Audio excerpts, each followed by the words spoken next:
السلام علیکم معزز ناظرین، اگر آپ ہمارے چینل میں نئے ہیں تو ہمارے چینل کو سبسکرائب کر دیں تاکہ ہر نئی آنے والی ویڈیو کا نوٹیفیکیشن آپ کو ملتا رہے۔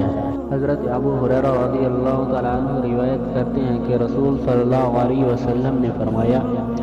مومنوں میں کامل ایمان والے وہ ہیں جو اخلاق میں سب سے زیادہ اعلیٰ ہیں، اور تم میں سے بہتر وہ ہیں جو عورتوں سے بہتر برتاؤ کرنے والے ہیں۔ حدیث یہ کہ حضرت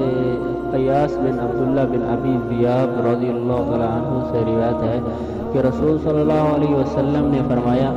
تم اللہ کی باندیوں کو مت مارو۔ بس عمر رضی اللہ تعالیٰ عنہ حضور صلی اللہ علیہ وسلم کی خدمت میں آئے تو کہا، عورتیں اپنے خاوندوں پر جرأت مند ہو گئی، اس پر مردوں کو مارنے کی اجازت دی گئی تو رسول صلی اللہ علیہ وسلم کی ازواج مطہرات رضوان اللہ علیہن کے پاس کثرت سے عورتیں اپنے خاوندوں کو شکایت لے کر آنے لگیں۔ پھر آپ صلی اللہ علیہ وسلم نے ارشاد فرمایا،